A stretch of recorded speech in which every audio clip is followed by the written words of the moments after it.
Modal kita ini pure dari satu mobil, Pak. Jadi kita itu bertahan itu pakai cash flow margin dari keuntungan setiap mobil, dan alhamdulillah dari satu mobil ini sekarang kita udah bisa stok 10 mobil. Dan itu kita tanpa ada investor dari luar dan tanpa uang bank. Ketipu 15 juta itu saya nangis, Pak. Saya nangis karena saya itu ngerasa saya baru pertama ke kota besar gitu dari kampung, kok tiba-tiba saya ditipu orang dengan duit yang segitu banyak. Saya nangis, saya telepon ibu saya bilang, "Ma, saya uang yang saya tabung yang 15 juta itu ditipu sama orang," saya bilang gitu. Nah, kata ibu saya, dia tetap tenang-tenangnya menjawab, "Nggak apa-apa, pengalaman itu mahal harganya." Dari situ saya berhenti menangis.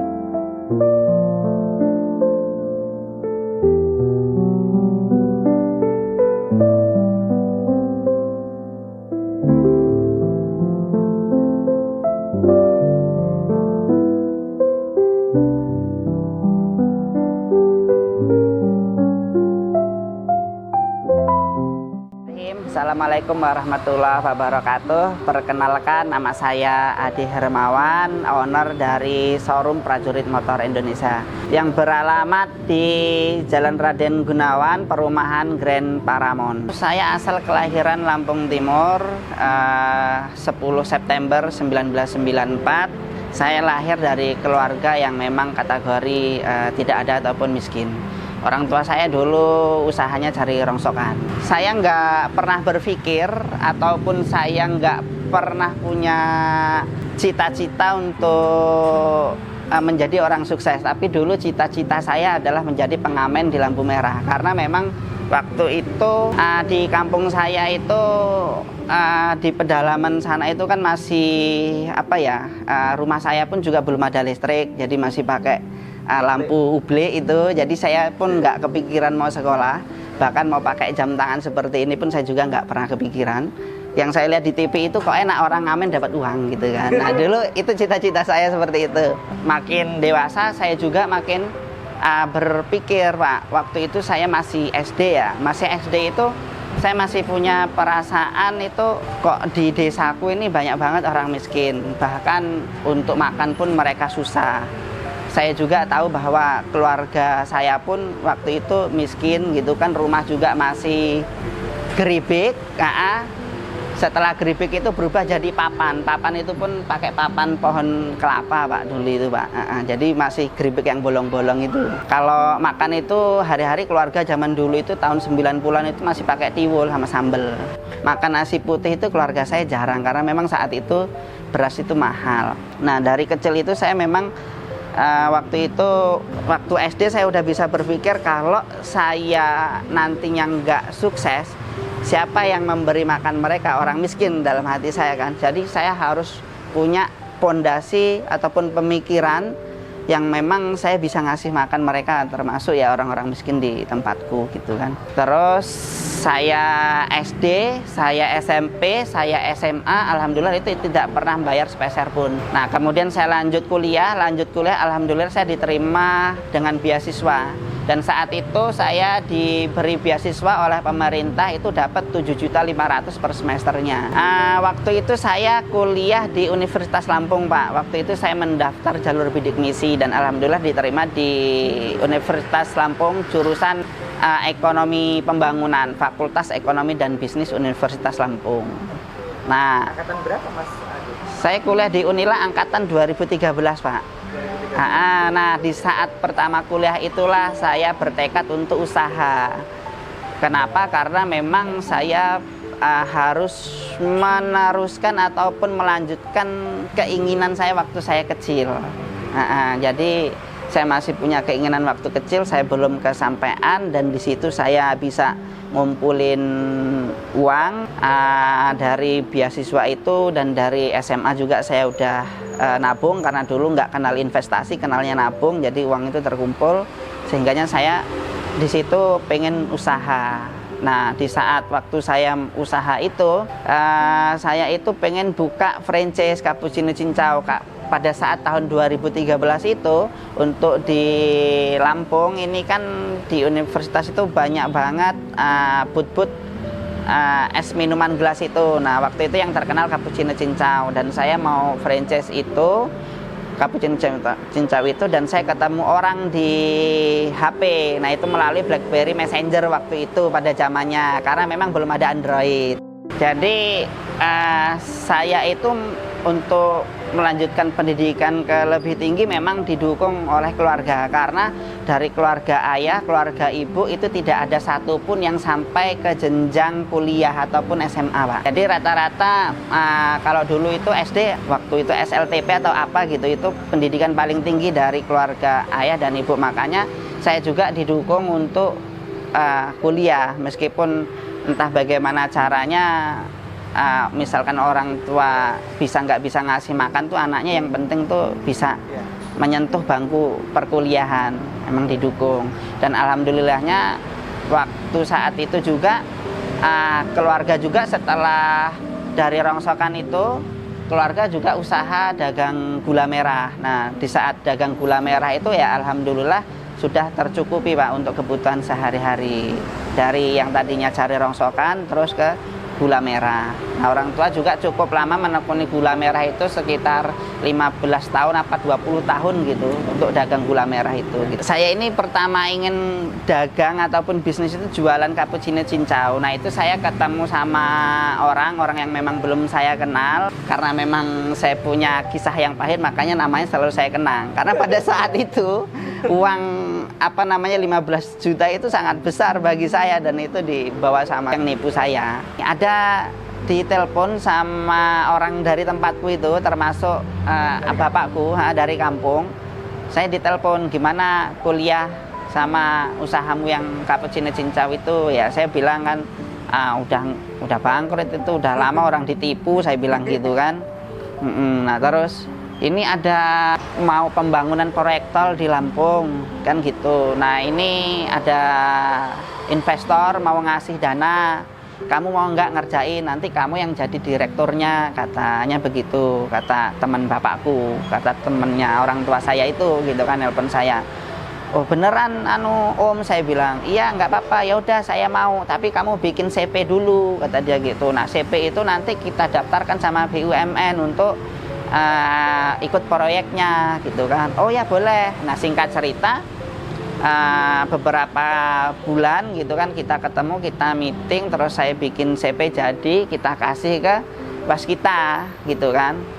Nah, saat kita datang ke kantor waskita waktu itu kita ditolak itu, Pak, ditolak, nggak diterima, katanya itu apa gitu kan, nggak ada portofolionya gitu kan, cuman mau asal minta proyek gitu kan. Nah terus teman ayah saya ini tadi yang ngasih tahu menyarankan untuk ikut proyek itu kan, dia marah gitu kan.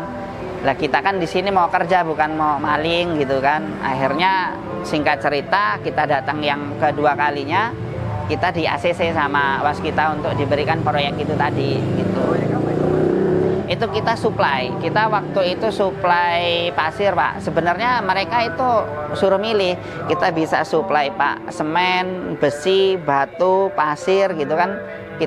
Bahkan kita juga suruh milih apa mau ngerjain Beijing plan-nya untuk per 5 kilo jalan tolnya gitu. Mereka ngasih kami kebebasan untuk yang kedua kalinya itu gitu. Waktu pertama kalinya kan kita ditolak, tapi datang kedua kalinya malah dari waskita yang ngasih kita kebebasan. Nah itu, Pak, jadi memang saya itu nggak punya ilmu di situ, dan saya nggak punya pengalaman. Tiba-tiba saya suruh buat CV, dan itu saya asal datang aja ke beberapa notaris, yang ini mahal cari yang murah, kayak gitu aja, Pak. Tapi saya itu juga nggak punya orang yang ngasih saya saran, yang ngasih saya masukan kalau CV harus begini begitu, enggak. Tapi saya asal bikin aja gitu kan, karena memang cuma suruh bikin. Nah waktu itu memang kebodohan saya nggak punya ilmu itu tadi, sehingganya waktu saat saya menjalankan proyek itu tadi gitu kan, ya sampai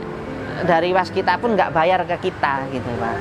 Karena memang minimnya pengetahuan saya di situ. Setelah saya gagal di waskita, saya nggak dibayarkan, tapi alhamdulillah uang investor itu 100% udah saya kembalikan, Pak. Karena memang yang belum dibayarkan itu invoice yang kedua, karena invoice yang pertama sudah dibayarkan gitu.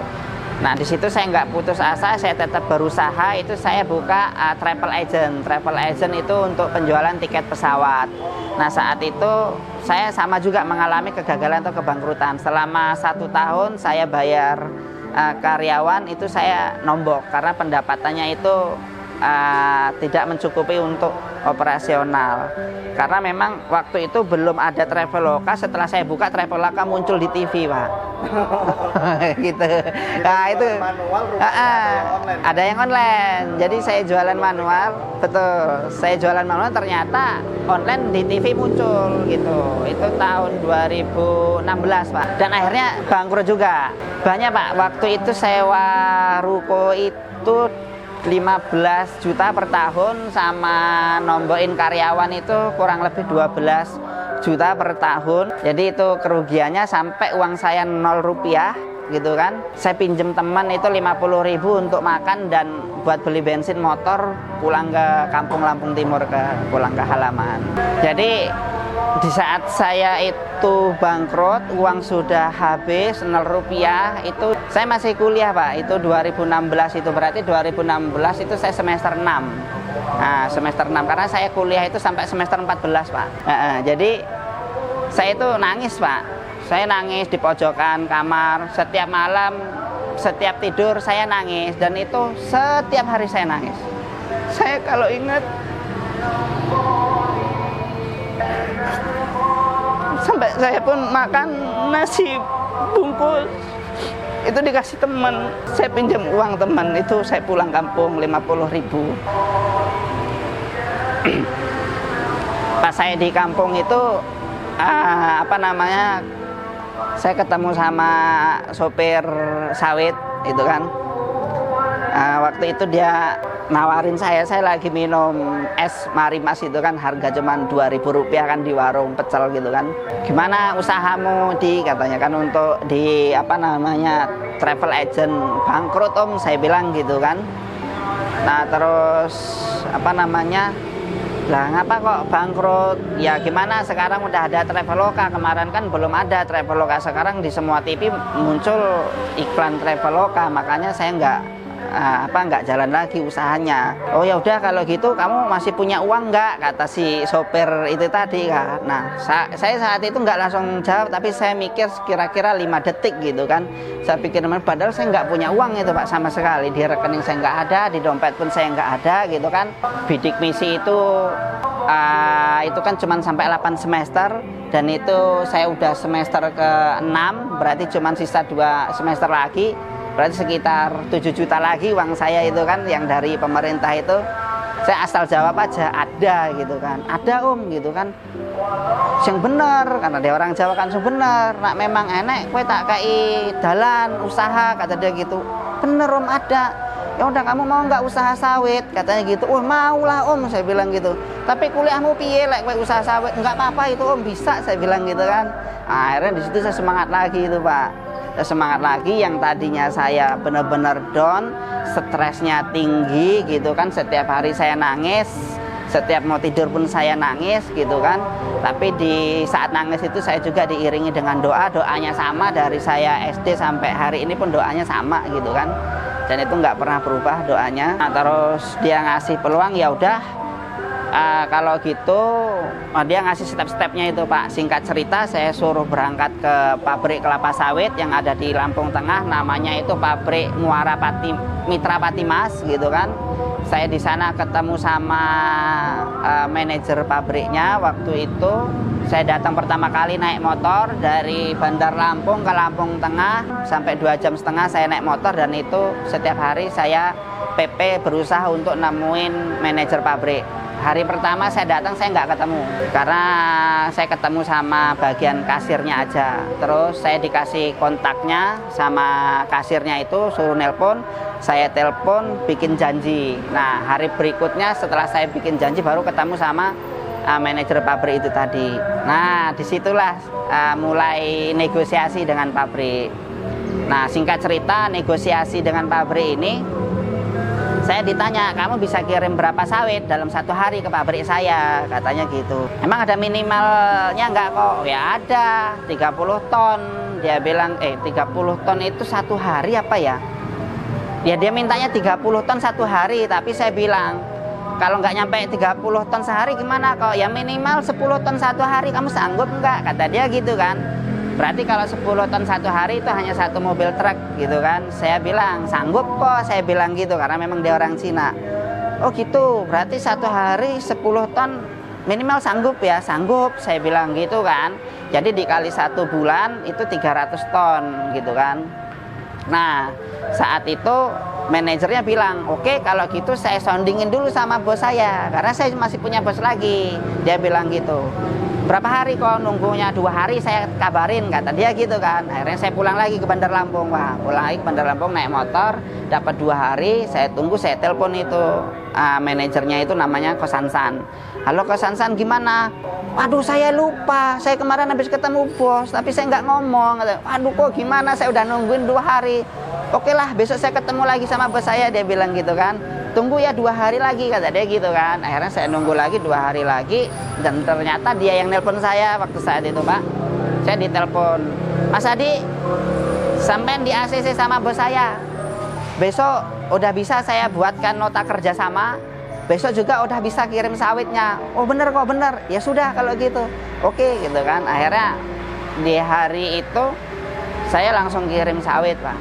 Nah sawit itu dari si sopir yang nawarin saya itu, waktu itu pembayaran masih tunai karena saya belum tahu sistem kan. Saya belum tahu sistem, jadi saya itu setiap hari itu dari Bandar Lampung ke pabrik, dan itu saya mengorbankan waktu kuliah lagi gitu kan. Nah pertanyaannya kan dari mana duit itu tadi, sedangkan saya nggak punya uang sama sekali kan gitu kan. Jadi singkat cerita, saya ini punya bude itu TKI di Malaysia. Saya punya saudara juga kerja di Jakarta. Bude sama saudara saya itu saya telepon, saya pinjam uang, dan alhamdulillah saya dikasih kepercayaan waktu itu. Saya juga ngomong sama ibu saya gitu kan, dan waktu itu terkumpullah dari bude itu kurang lebih mintanya 20, tapi sama bude itu ditransfernya 15, sama bude ditransfer 15 juta. Terus sama saudara yang di Jakarta ditransfer 5 juta, jadi 20. Sama ibu saya punya tabungan 10 juta, itu dipinjemin ke saya juga. Jadi terkumpullah uang itu 30 juta saya pegang. Nah pada saat kita kontrak sama pabrik itu pabrik pembayaran itu seminggu 2 kali Pak. Jadi setelah 3 hari, hari keempat mereka bayaran. Nah pada saat itu harga sawit itu belum nyampe 1.000 Pak. Dan paling mahal itu 1.000 waktu itu. Katakanlah kita 1.000 ya pada 2017 awal. 1.000 kalau kali 10 ton itu 10 juta. Jadi pas 30 untuk bayar 3 hari. Karena hari keempat saya dapat bayaran dari pabrik gitu. Sedangkan saya bayar ke agen-agen supplier itu tunai, cash kayak gitu. Nah disitulah alhamdulillah saya dapat keuntungan. Di bisnis kelapa sawit ini jalan Pak, jalan. Yang di Lampung ini jalan, tapi singkat cerita yang di Pandeglang itu saya udah naruh timbangan di sana, saya ngasih modal orang Pandeglang Serang itu, ternyata saya ditipu juga gitu kan. Artinya saya cuman diakalin aja biar saya ngasih timbangan di sana, ngasih modal dia. Ternyata sawitnya nggak dikasih ke saya gitu. Jadi waktu tadi itu saya nangis karena memang saya ingat masa lalu saya ingat untuk apa saya harus sukses, untuk apa saya harus kaya. Itu tadi karena memang saya berasal dari keluarga miskin. Saya juga pengen sedekah, dan untuk menuju itu saya kan banyak gagalnya Pak. Jadi ketika kita gagal, di saat kita ada niatan yang baik itu rasanya kan perih banget gitu. Nah itu nggak bisa ketahan.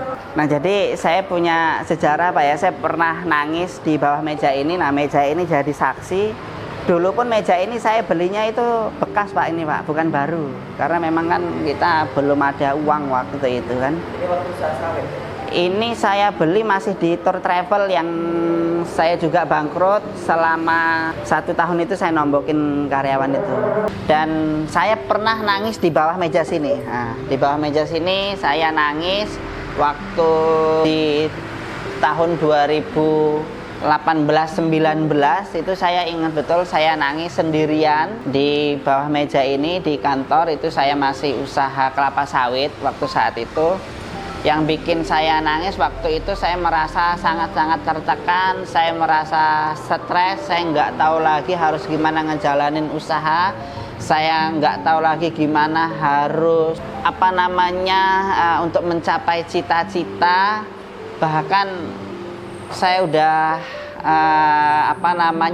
titik terendah, titik terlemah, sampai-sampai saya spontan saya nyumput di bawah meja, saya nangis sendirian. Di saat waktu itu saya nangis di bawah meja ini, tekanan yang sangat berat, itu saya kepikiran. Karena memang waktu saat saya pinjam uang di bank, itu yang saya jaminkan adalah tanah dan bangunan tempat tinggal kedua orang tua saya. Sehingga saya berpikir kalau ini saya gagal bayar gitu kan, mau kemana lagi orang tua saya itu nanti berteduh gitu kan. Jadi makanya saya di situ benar-benar frustasi, saya stres tingkat tinggi, dan saya bahkan waktu itu sempat kepikiran mau pergi ke tengah gunung sendirian waktu itu, karena memang kondisi yang memang sangat tertekan.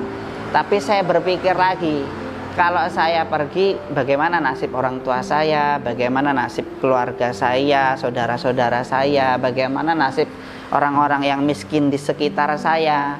Saya merenung lagi, dan akhirnya saya nggak jadi pergi waktu itu. Maksudnya saya nggak jadi melarikan diri, tapi saya tetap harus menjadi orang yang bisa bertanggung jawab atas apa yang memang sudah saya jalankan. Sebenarnya untuk inspirasi jual beli mobil ataupun buka showroom saya nggak ada.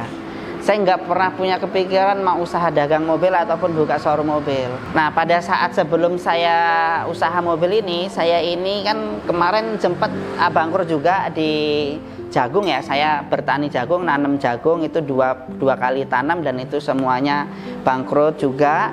Terus saya ketemu teman saya namanya itu Doni. Dan Doni itu dia usaha mobil sama orang tuanya gitu kan. Maksudnya dia dagang mobil niaga sama orang tuanya. Dia nyaranin ke saya, daripada uangmu habis, mendingan kamu jual beli mobil aja gitu. Kalau kamu usahanya lagi nggak bagus gitu kan, coba aja jual beli mobil pribadi, siapa tahu ada rezeki di situ. Nah, dari situ saya nggak nanggepin omongan dia, karena omongan dia itu juga hanya sebatas bahasa yang biasa gitu kan, bukan mendorong saya untuk ke arah sana. Saya jawab, ya nanti dululah, belum kepikiran. Saya juga nggak ngerti cara ngecek mobil bagus apa enggak, mobil rusak apa enggak, saya juga nggak ngerti. Nah, setelah 1 bulan berikutnya saya kepikiran dengan omongan teman saya Doni itu, apa iya ya aku harus dagang mobil, karena udah kepepet banget jugaan. Karena singkong saya bangkrut, terus jagung saya bangkrut, usaha sawit saya masih jalan, tapi hanya cukup untuk biaya hidup ya. Kalau ngomongin untuk kaya di kelapa sawit itu susah, berat, karena memang manajemennya ribet banget gitu kan. Kalau saya bertahan di kelapa sawit, saya cuman bisa cukup untuk makan, saya berpikir gitu. Nah, terus apa saya harus jual mobil gitu kan. Nah, 1 bulan setelah itu saya nyari tahu tentang dunia mobil. Saya datengin teman saya, kebetulan ada teman saya namanya Arya. Saya datang sama Arya, ya kamu dagang mobil ya? Iya bang, kata dia gitu, karena Arya itu umurnya di bawah saya. Bisa bantu nggak? Bantu apa? Ajarin saya cara ngecek mobil. Oh bisa bang, datang aja. Mobil apa yang mau abang belajar gitu? Ya apa aja lah, yang penting saya dapat ilmunya. Ya udah bang, besok datang ke tempatku, saya ajarin. Nah, akhirnya saya datang tuh ke tempat Arya. Arya itu di Bandar Lampung rumahnya gitu kan. Dia ngajarin gimana cara ngelihat cat itu udah cat ulang atau masih ori bawaan dealer. Dia ngajarin tentang spesifikasi mobil, bekas banjir itu gimana, terus bekas insiden laka berat, laka ringan itu gimana. Nah, saya belajar sama si Arya itu. Nah, jadi sebelum saya mendirikan showroom ini, dulu waktu saya masih di rumah itu saya nyari unitnya di Jakarta. Saya berangkat sendiri, saya merantau di Jakarta 2 hari itu cari mobil. Dapat mobil saya bawa pulang ke Lampung gitu. Jadi memang perjalanan itu udah saya lalui gitu untuk cari di unit di Jakarta. Nah, alhamdulillah setelah saya merintis selama 2 tahun, saya banyak dikenal sama teman-teman mediator, saya banyak dikenal sama marketing dan sales di dealer resmi baru, baik itu Honda, Toyota, Daihatsu, Mitsubishi. Kita rangkul mereka sehingganya alhamdulillah mobil sekarang mereka tawarkan ke kita. Jadi kita udah nggak susah lagi untuk cari unit. Jadi waktu saya masih rintis mobil di rumah itu saya penjualan fokus dan hanya cash. Tapi setelah kita kesini, kita makin bertumbuh, itu sekarang kita bisa cash, kredit, dan tukar tambah gitu. Karena memang menyesuaikan dengan target market dan permintaan pasar gitu. Mobil ini sebenarnya kita nggak flat ya, dalam artian memang kita ada range margin industri otomotif itu rata-rata di angka 10% sampai dengan 15%. Nah, tapi untuk saya pribadi terkadang juga nggak nyampe 10%, kadang 5%, keuntungannya seperti itu. Bahkan hanya 2% pun kita pernah dan rugi pun kita sering gitu juga. Jadi memang nggak melalu untung juga di mobil itu, tapi di saat kita jual mobil rugi itu kesubsidi dengan keuntungan mobil yang lain seperti itu. Modal kita ini pure dari satu mobil, Pak. Jadi kita itu bertahan itu pakai cash flow margin dari keuntungan setiap mobil, dan alhamdulillah dari satu mobil ini sekarang kita udah bisa stok 10 mobil gitu, dan itu kita tanpa ada investor dari luar dan tanpa uang bank. Alhamdulillah saya buka showroom ini baru 1 tahun, karena yang 2 tahun saya ngerintis di rumah dan yang 1 tahun ini baru buka showroom. Rata-rata itu 1 bulan kita penjualan di 4 unit. Tapi pernah juga kita waktu di showroom sini 1 bulan itu 8 unit. Jadi pertama kali saya mencetuskan nama Prajurit Motor Indonesia, memang kita punya arah ataupun angan-angan kita untuk kedepannya itu bakal bermain di segmen mobil premium dan mobil menengah ke bawah. Jadi kita akan main di 2 segmen itu. Nah, untuk menuju itu artinya kan perlu perjalanan yang sangat panjang ya untuk itu. Makanya di sini saya merapihkan sistem manajemen di showroom mobil. Ya minimal kita punya RPD. Ketika memang kita punya RPD baru kita nanti membutuhkan investor untuk visi misi yang kedepannya itu tadi. Saran buat teman-teman, ketika kita mau sukses, ketika kita mau berhasil, itu kita nggak boleh cepat menyerah ataupun putus asa. Karena memang tidak ada orang yang benar-benar kaya itu mereka langsung menjadi kaya. Jadi mereka itu bisa kaya itu semua melalui proses, dan saya pun sudah merasakan dari 9 usaha ini. Alhamdulillah usaha yang ke-9 saya ini saya baru merasakan peningkatan ataupun saya bisa katakan sukses kan gitu. Karena memang ketika kita itu terfokus dengan satu tujuan, visi misi dan cita-cita, maka kita itu tidak mudah putus asa. Misalnya kayak saya tadi, kenapa saya harus kaya? Itu karena memang faktor lingkungan dan yang mendorong saya harus menjadi kaya. Alhamdulillahnya dari panjang perjalanan itu semua doa dan keinginan serta cita-cita itu pasti diangkat gitu. Dan kita yakin saja bahwa semua yang kita doakan, yang kita usahakan itu pasti diangkat sesuai dengan waktunya. Alhamdulillah kalau doa orang tua saya selalu minta doa restu, terutama pada ibu gitu kan. Saya selalu ngomong sama ibu, Adi cuma minta doa, Adi nggak minta lebih gitu kan. Dan alhamdulillah doa orang tua juga ikut serta dalam kesuksesan saya ini. Oke, buat para raja dan ratuku ya, terima kasih udah melihat histori ataupun cerita dari saya. Untuk teman-teman para raja dan ratuku, kalau mau beli mobil second boleh di showroom Prajurit Motor Indonesia. Unitnya dijamin berkualitas, harganya top banget, harga murah, harga untung. Boleh hubungi di kontak person 0812 1938 2243. Akun sosialnya itu boleh dicari di TikTok ataupun YouTube Prajurit Motor Indonesia. Oke, terima kasih.